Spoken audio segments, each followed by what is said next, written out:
నమస్తే welcome to Disha TV Telangana రాష్ట్రంలో ఇల్లు లేని అత్యంత వెనుకబడిన గిరిజనులకు కేంద్ర ప్రభుత్వం గుడ్ న్యూస్ చెప్పబోతుంది. పీఎం జన్మాన్ స్కీమ్ కింద 10,000 ఇళ్లను మంజూరు చేయడానికి అన్ని రకాల ప్రయత్నాలు కూడా సిద్ధం చేసింది. ఇక రాష్ట్రంలోని 10 జిల్లాల్లో 548 గ్రామాల్లో 63,194 మంది లబ్ధిదారులు ఉన్నట్టు ఇప్పటికే సర్వేలో తేలింది. ఇందులో ప్రధానంగా 13,151 మంది ఇల్లు లేవని, ఇందులో 10,000 మందికి మాత్రం సొంత స్థలం ఉందని సర్వేలో తేలింది. దీంతో సొంత స్థలం ఉన్న వాళ్ళకి ఇటు కేంద్ర రాష్ట్ర ప్రభుత్వాలు ముందుగా ఇళ్లను పంపిణీ చేయడానికి అన్ని రకాలుగా ప్రయత్నాలు చేస్తున్నారు. మొదటి దశలో మాత్రం అత్యంత ప్రాధాన్యత కూడా ఈ తెలంగాణ రాష్ట్రంలో ఇందిరమ్మ ఇళ్ళకు కూడా ఇస్తున్నాయి. ఈ సందర్భంలో ఈ యొక్క 10,050 మందికి మాత్రం ఇక గిరిజనులకు మాత్రం ఈ యొక్క కేంద్ర ప్రభుత్వ స్కీమ్ అయిన జన్మాన్ కింద మాత్రం ఇక ఆర్థిక సాయం అందనుంది. వారికి మాత్రం ఇల్లు కూడా లభించనున్నాయి. ఇక లెక్కల్లోకి వెళ్తే మాత్రం ఆదిలాబాద్ జిల్లాలో అత్యధికంగా 6,000 మంది, ఆసిఫాబాద్ జిల్లాలో మాత్రం 3,500 మంది ఉండగా చివరిగా నల్గొండ జిల్లాలో మాత్రం కేవలం 81 మంది లబ్ధిదారులే ఉన్నట్టయితే ఇక అధికారులు అయితే ఇప్పటికే సర్వేలో తేల్చారు.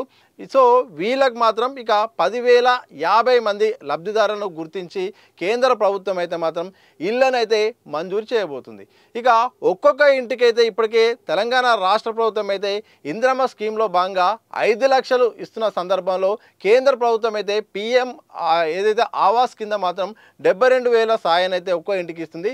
అయితే ఈ యొక్క జన్మాన్ స్కీమ్ కింద మాత్రం ఏకంగా 1,20,000 ఇవ్వబోతుంది. సో దీంతో అదనంగా ప్రభుత్వానికి మాత్రం ఆదా అయ్యే అవకాశం ఉంది. ఎందుకంటే ఇప్పటివరకు 71,000 ఇందిరమ్మ ఇళ్ళకైతే ఇటు ఆవాస్ యోజన కింద వస్తుంది.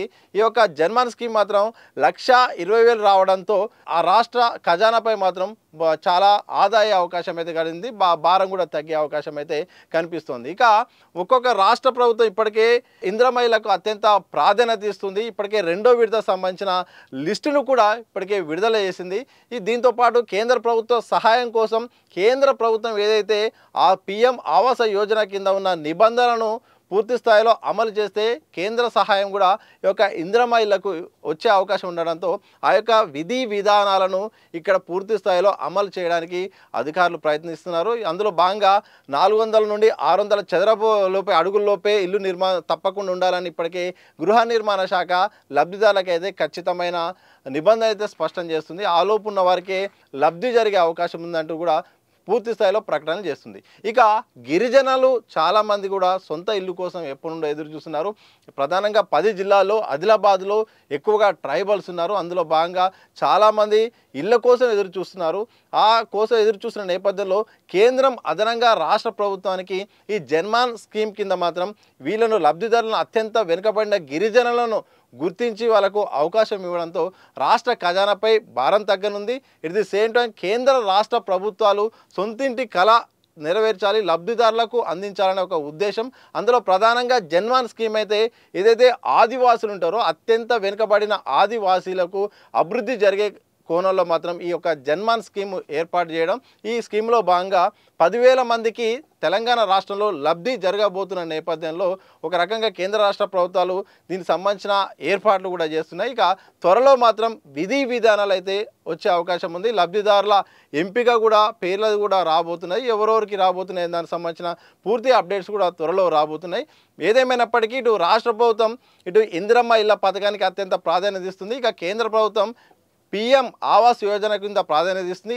ఈ నేపథ్యంలో తెలంగాణ రాష్ట్రంలో అత్యంత వెనుకబడిన గిరిజనులకైతే మాత్రం ఇక ఇల్లు స్థలం ఉండి ఇల్లు లేని వారికి అయితే మాత్రం సుమారు 10,000 మందిని గుర్తించి వారికి ఇళ్లను మంజూరు చేయడానికి కేంద్ర ప్రభుత్వం అయితే జన్మాన్ స్కీమ్ అయితే త్వరలో ఇక స్కీమ్ సంబంధించిన వివరాలు కూడా త్వరలో అయితే ఇక విడుదల కాబోతున్నాయి. ఈ రకంగా ఇల్లు లేని తెలంగాణ రాష్ట్రంలో అత్యంత వెనుకబడిన గిరిజనులకు కేంద్ర ప్రభుత్వం ఒక గుడ్ న్యూస్ చెప్పబోతున్నట్టు కూడా తాజాగా తెలంగాణ రాష్ట్ర ప్రభుత్వం చేసిన సర్వేలు అయితే తెలిసింది. ఇక గృహ నిర్మాణ శాఖ ట్రైబల్ డిపార్ట్మెంట్కు డేటా ఇవ్వడం, ఆ డేటాని ఇక కేంద్రానికి పంపించడంతో ఆ తర్వాత దీనికి సంబంధించిన ప్రాసెస్ కూడా ఇక ముందడుగు పడుతుంది. ఆ ముందడుగు పడిన తర్వాత దీనికి సంబంధించిన జాబితా కూడా విడుదలవుతుంది. ఈ సందర్భంలో రాష్ట్ర మంత్రి సీతక్క గారు అయితే ఒక వినతి అయితే చేశారు. మాకు ఐటీడీఏల కింద 5,000 ఇళ్ళనైతే ఒక్కొక్క ఐటీడీఏ కింద మంజూరు చేయాల్సిన అవసరం ఉంది. చాలామంది ఇల్లు లేక ఎప్పటిలో ఎదురు చూస్తున్నారు, వారికి సాయం చేయాల్సిన అవసరం ఉందని కూడా వినతి ఇచ్చింది.